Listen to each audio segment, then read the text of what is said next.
Bonjour à toutes et à tous, ici Lauric Moderne et bienvenue dans ce nouvel Hermite Vlog. On dit un vlog, un nouvel, d'accord, c'est ça.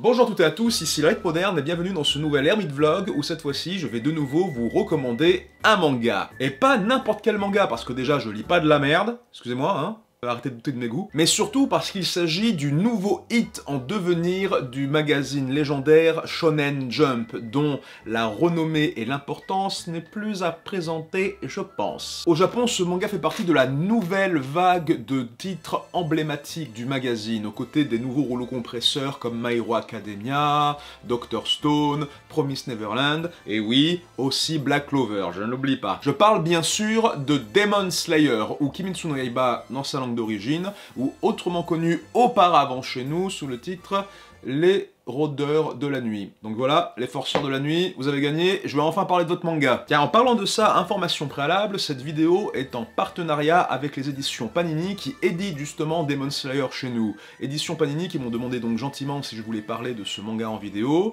et du coup à ce moment-là, mon cerveau m'a dit « Hermite, on va te donner de l'argent pour dire du bien d'un manga que tu apprécies déjà et que tu l'as déjà recommandé de toute façon, donc accepte ce deal où je te rappellerai encore plus de souvenirs humiliants de ton enfance juste avant de dormir. » Et quand votre cerveau vous dit ça, il faut prendre la menace très au sérieux. Donc j'ai dit oui. Donc là, on a Panini qui va relancer ce manga en France avec tout l'égard qu'un gros hit du Shonen Jump mérite. Le 18 septembre, ils vont sortir le tome 1 et 2 en même temps dans un super pack promo à 6,99 €. Donc en gros, le deuxième tome, il est gratuit. Puis le mois d'après, le 9 octobre, vous aurez aussi le tome 3 et 4 qui vont sortir en même temps. Puis direct, le mois d'après, le 27 novembre, vous aurez le tome 5 qui va sortir.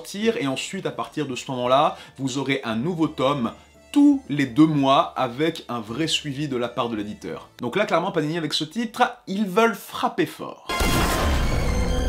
Et pour les fans de la première heure, si vous venez en librairie avec l'ancienne édition du manga, on changera votre couverture gratuitement. Oui, vraiment, ça ne vous coûte rien. Alors n'attendez plus. Du coup, j'aimerais vous raconter 5 trucs que je kiffe beaucoup dans le manga Demon Slayer, mais avant ça, faudrait savoir de quoi ça parle. Du coup, je vous sors le synopsis. C'est l'histoire de Tanjiro, un humble jeune homme plein de ressources, doué d'un fin odorat et aîné d'une grande famille. Il est loin d'être riche et il n'a plus de père, mais il est heureux de vivre dans un foyer plein d'amour avec sa mère, ses petits frères et ses petites sœurs. Mais alors qu'il revenait du village afin de gagner pitance pour soutenir sa famille, c'est avec horreur qu'il voit les corps décharnés de ses êtres aimés. Ce n'était pas l'œuvre d'un animal sauvage, mais d'un démon, un être maléfique à mi-chemin entre l'ogre et le vampire, assoiffé de sang et de chair humaine et incapable de vivre sous le soleil. Pire encore, la seule survivante, la petite sœur Nezuko, a été contaminée par le sang du démon, la changeant aussi en monstre. La seule solution pour sauver sa sœur et un jour trouver un remède à ce mal, intégrer la brigade des chasseurs de démons et retrouver le meurtrier de sa famille. Heureusement, Tanjiro et Nezuko peuvent compter l'un sur l'autre, tandis que d'autres amis chasseurs viendront agrandir cette petite famille. Ah, mais que de drame, que de péripéties, mes amis! Maintenant que vous savez de quoi ça parle, laissez-moi vous expliquer mes 5 raisons de grandement apprécier Demon Slayer.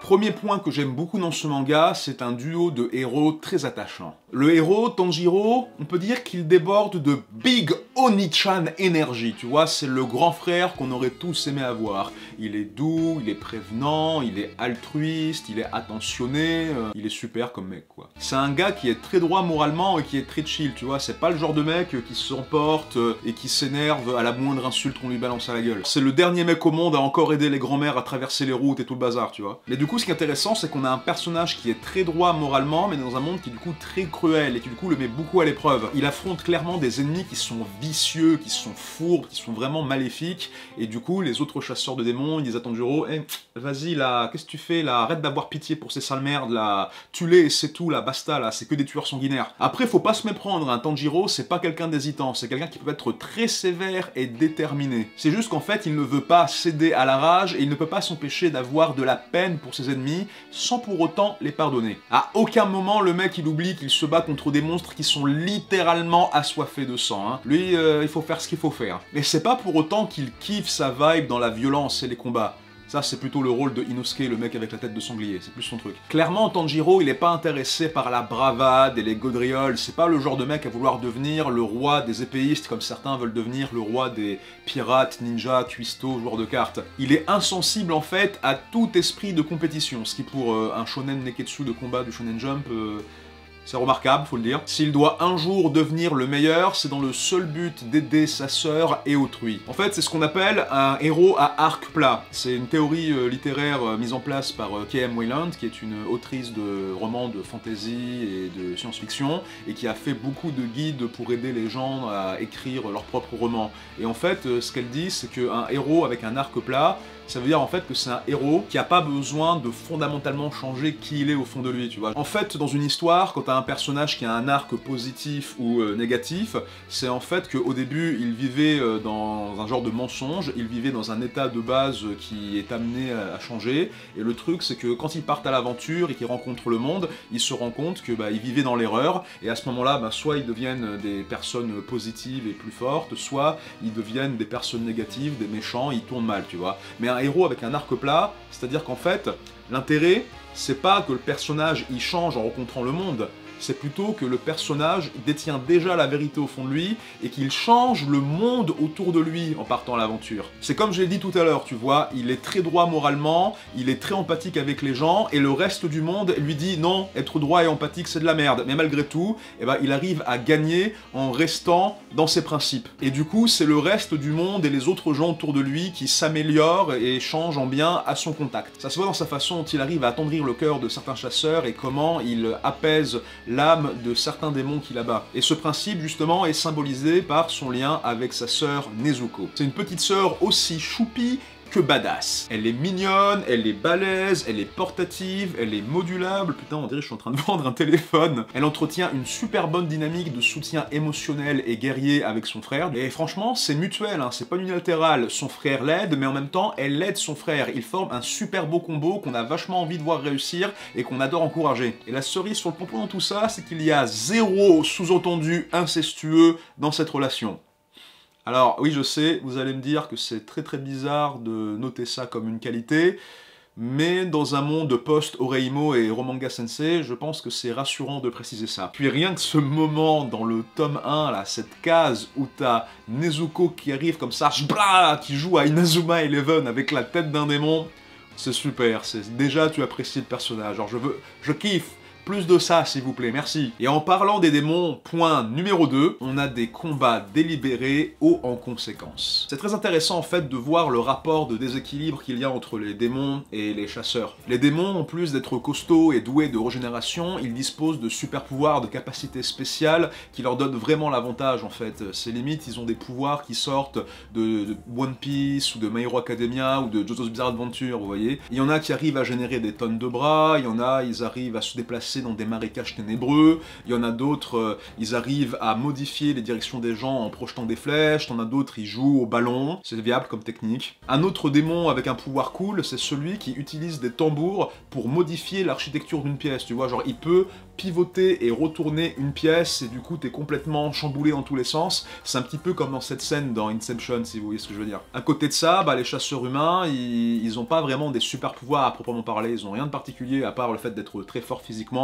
d'utiliser des techniques de respiration permettant de gérer leur énergie intérieure, et ils utilisent à côté de ça des super techniques au sabre. D'ailleurs c'est marrant ça, le fait d'avoir un katana gorgé d'énergie solaire combiné avec des techniques de respiration pour se renforcer contre des démons maléfiques suceurs de sang, ça rappelle un petit peu quand même JoJo's Bizarre Adventure, les deux premiers arcs là quand ça parlait de l'onde ou du Hamon. C'est sympa, il y a une généalogie entre les mangas entre eux, tu vois. Ce qui est intéressant surtout, c'est les techniques au sabre qui reposent sur la force des éléments. Alors, ils font pas littéralement appel à la puissance des éléments, tu vois, c'est pas Avatar le dernier maître de l'air, mais c'est-à-dire qu'en fait, les coups de sabre ont des propriétés et des effets sur les ennemis qui sont semblables ou proches de celles des éléments naturels. Par exemple, les coups de Tanjiro filent avec avec la fluidité et la force d'un torrent d'eau, ou alors les coups de Zenitsu sont rapides et foudroyants comme l'éclair. Mais du coup, visuellement, c'est représenté de façon semi-allégorique, métaphorique, par justement des jolis effets d'eau, de feu, d'éclairs ou d'insectes.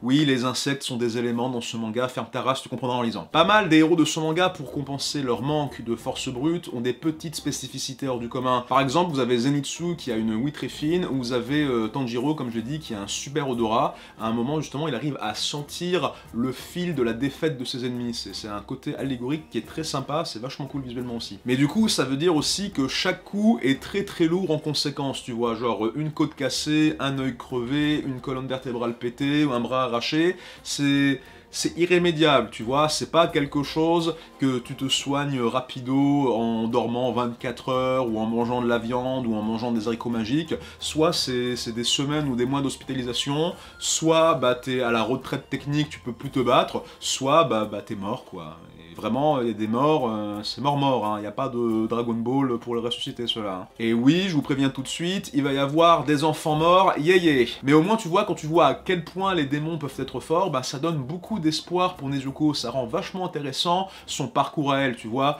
de savoir qu'un jour, elle pourra peut-être devenir une super méga démon avec un super pouvoir et qui est capable de poutrer des grands-mères et tout le bordel. Enfin bref, on a une action qui est claire, fluide, directe, très intense et qui est aidée par le troisième point, à savoir une esthétique claire et élégante. On ne va pas y aller par quatre chemins, il faut le dire, l'auteur de ce manga, Koyoharu Gotoge, s'est clairement inspiré des estampes traditionnelles japonaises et du courant artistique classique de l'ukiyo-e pour le style graphique de son manga. Pour s'en convaincre, il suffit de voir les attaques d'eau de Tanjiro qui sont très stylisées, tout en traits superposés, sinueux et clairs à la fois, un petit peu comme des rubans à motifs, avec ces effets d'écume à la fois mousseux et en angle aigu. Tout ça, ça rappelle bien sûr la célèbre estampe japonaise par le plus célèbre des artistes de l'ukiyo-e, son artiste emblématique, à savoir la grande vague de Kanagawa par Hokusai. Clairement, les parallèles sont évidents. Mais personnellement, je peux me tromper, hein, ça se trouve il n'y a pas de parallèle, mais personnellement, ça me rappelle beaucoup une autre estampe de Kyosai Kawanabe. Kyosai Kawanabe qui est souvent considéré par le milieu artistique comme le successeur spirituel de Hokusai en fait. En fait, ça me rappelle une estampe d'un ronin, un samouraï sans maître, nommé Oribe Yasubei Taketsune, qui, mu par vengeance, frappe de sa lame son ennemi sur fond de rivière tumultueuse bordée de neige. Tu as l'impression qu'il a fait jaillir de sa lame un torrent d'eau violent qui s'abat sur son ennemi et qui, au passage, brise le sol glacé et coupe des branches d'arbres. Et c'est ce genre de beauté picturale et folklorique qui donne du sel à ce manga, tu vois. L'exubérance à la fois désuète de ce manga se ressent beaucoup aussi dans le design des personnages. Personnellement, j'adore les kimonos en fait. Le fait de créer un contraste entre les uniformes noirs simples militaires avec par-dessus un kimono avec des motifs colorés et fantaisistes, je trouve ça très intéressant, tu vois, c'est un peu pop, c'est un peu funky. Ça permet justement de bien distinguer les chasseurs importants et de leur donner une petite touche personnelle histoire de leur donner en fait un design qui véhicule un petit peu leur personnalité et leur attitude. Ce contraste kimono-uniforme, je trouve que c'est une bonne idée de design et ça peut donner des chouettes cosplays dans le futur. Ça peut devenir un peu la marque de fabrique du manga, comme les uniformes d'alchimistes d'État dans Fullmetal Alchemist, ou ceux des éclaireurs dans l'Attaque des Titans, des sabreurs stylés avec des gimmicks spécifiques, des techniques de sabre spéciales et des designs reconnaissables qui font bien transparaître leur attitude et leur personnalité, bah ça rappelle justement les meilleurs jours de Bleach en fait. Point bonus encore pour le démon tambour qui peut retourner et pivoter des pièces façon Inception, parce que ça permet justement de donner des moments graphiques vraiment sympas quoi. Le fait d'avoir des pièces à l'envers et des personnages positionnés bizarrement, ça permet de justement jouer avec les repères spatiaux et avec les perspectives. Ça met vraiment en confiance sur les skills de la mangaka en matière de perspective et de qualité de dessin en général. Apporter une touche Shonen Jump vive et vénère à la délicate mais pourtant déjà excentrique iconographie des estampes, et ben ça apporte un style, une esthétique plutôt sympa, que je dirais, excusez-moi pour le cliché sur le Japon qu'on entend tout le temps, ça apporte un style entre tradition et modernité. Mais là, en l'occurrence, c'est pertinent parce que ça nous amène vers le point numéro 4. Une ambiance mélancolique et crépusculaire. Avec un univers de sabreurs se battant contre des ogres démons ancestraux à coups de katana, t'as peut-être l'impression que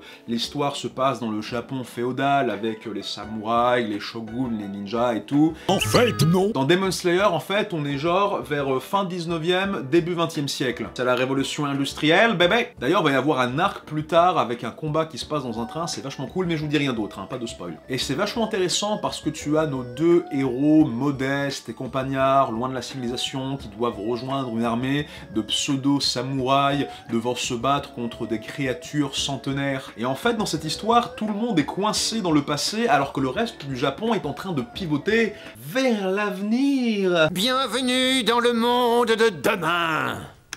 T'es obligé de leur annoncer comme ça? Les démons, les chasseurs et les forgerons avec leurs masques folkloriques, tout ça en fait, c'est des reliques d'un temps révolu. Les démons qui étaient auparavant des humains sont des créatures tourmentées et torturées par le poids de leurs erreurs passées. C'est un peu comme des alcooliques à la dérive, ils boivent du sang pour oublier qui ils étaient avant en fait. Mais tout ce qu'ils font finalement, c'est se figer dans le temps au lieu d'avancer dans la vie. Et en conséquence de ça, tu as les chasseurs qui sont les conséquences de la cruauté et des erreurs des démons. C'est des personnes qui sont en peine, endolories, qui doivent venger leurs familles et leurs proches morts des mains des démons. Ils ont énormément perdu à cause de ces monstres et maintenant ils dédient leur vie entièrement à leur vengeance. Et tout ça sans reconnaissance en retour de la part d'un monde qui rejette totalement l'existence des démons. En fait, les chasseurs, c'est une brigade officieuse, ce n'est pas reconnu par le gouvernement, ils n'ont pas de subvention les pauvres, c'est dur. Même les youtubeurs ils ont des subventions, ça veut dire quoi? C'est pas juste ça. Les chasseurs en fait se battent pour un monde où on n'aura plus besoin d'eux. Quand il n'y aura plus de démons, il n'y aura plus de chasseurs, ils disparaîtront, comme des reliques ancestrales. Comme les larmes dans la pluie.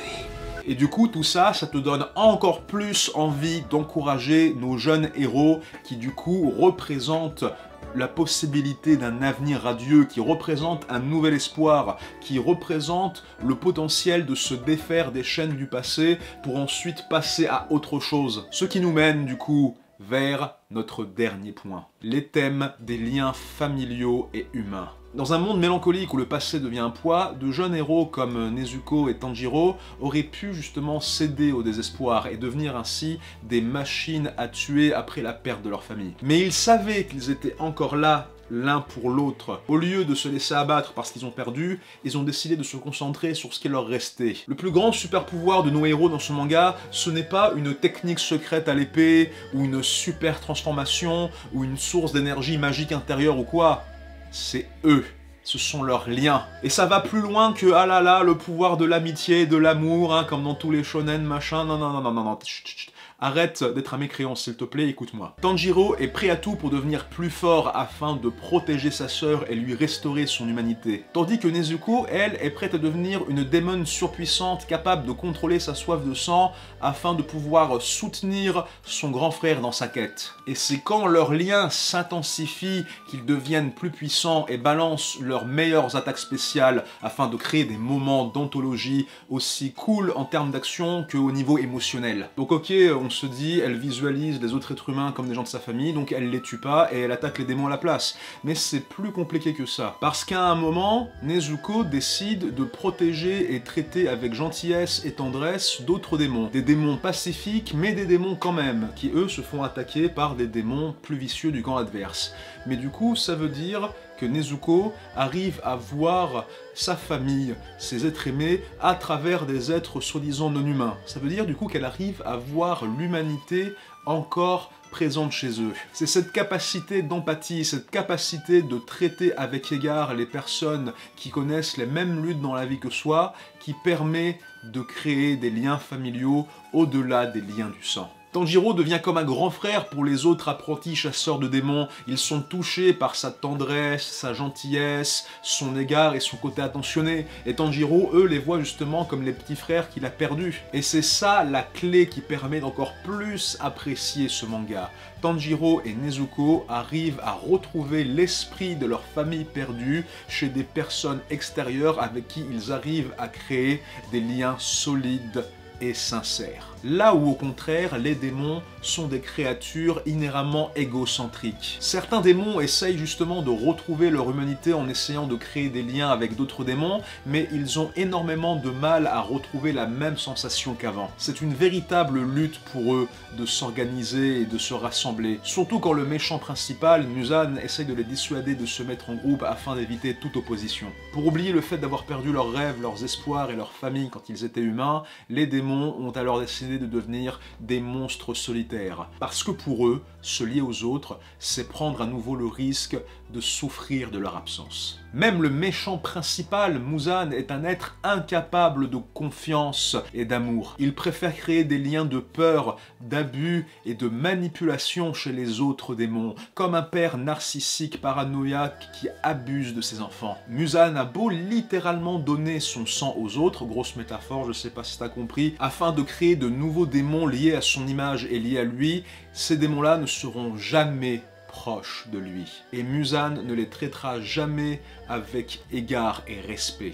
C'est d'autant plus glaçant quand on voit au début Muzan faire semblant d'être un humain, de jouer le père de famille. Pour lui, c'est juste un déguisement, de l'apparat, de la comédie, de la décoration afin de se mouvoir et se fondre au milieu des humains. Mais Tanjiro, lui, comprend la douleur de perdre ses êtres aimés. Il comprend la douleur d'avoir quelqu'un de sa famille se changer en démon. Il comprend que être un démon, c'est mener une existence absurde et triste. Et même s'il ne peut pas pardonner les démons pour leurs crimes, il arrive encore à voir en eux les dernières lueurs de leur humanité. Il ne les abat pas comme des bêtes, il les libère dans la mort de leur malédiction. Il est le seul capable de tendre une dernière fois une main bienveillante envers ces êtres tragiques après les avoir pourfondus. Expliquer n'est pas pardonner, comprendre n'est pas pardonner. Mais il faut comprendre, il faut pouvoir expliquer. Il faut comprendre les circonstances, la douleur et le passé de quelqu'un afin d'expliquer comment une personne peut sombrer dans la déchéance, dans la haine et commettre le mal, afin d'empêcher que ce mal se reproduise de nouveau. Ce manga veut nous dire que c'est comme ça qu'on arrivera à trouver des solutions à long terme pour sauver tout le monde. Car il vaut mieux ça que de devoir punir pour toujours et systématiquement, sans aucune considération, des êtres qu'on a décidé de reléguer au rang de monstres sauvages sans esprit et sans âme. Car même les gens qu'on aime, les gens qu'on estime, les gens proches de nous, peuvent tomber en disgrâce et se tourner vers le mal. Il suffit parfois d'un peu de bienveillance, d'un peu d'égard fraternel, une petite impulsion, afin d'aider quelqu'un à retrouver la lumière. Juste un peu d'égard fraternel peut sauver une vie, et par effet de bord, en sauver plusieurs autres. Ce manga rappelle que la famille, ce n'est pas seulement quelque chose qu'on nous impose, c'est quelque chose qu'on peut créer soi-même. Et ce genre de message, traité avec autant de sensibilité dans un manga neketsu shonen de combat, c'est quand même très rafraîchissant en plus d'être salutaire. Et rien que pour cette raison, je vous conseille vraiment de lire Demon Slayer. Merci beaucoup. J'espère que vous avez aimé cette vidéo. Si oui, n'hésitez pas à me soutenir financièrement sur Utip. Vous pouvez regarder une publicité qui rapporte 5 centimes si ça ne vous dérange pas bien sûr, devenir un Fire Tipper soutenant ainsi de multiples créateurs en plus de moi en ne donnant qu'une fois, ou en achetant les t-shirts ou sweatshirts, je code avec le cul. Tous les liens sont dans la description. Merci 1000 fois à ceux qui me soutiennent aussi sur Tipeee depuis des années. Votre fidélité me comble vraiment. J'espère que cette vidéo attisera votre curiosité concernant ce manga et que vous l'accueillerez à bras ouverts le jour de son nouveau lancement. Sur ce, je vous dis à très bientôt pour de nouvelles vidéos.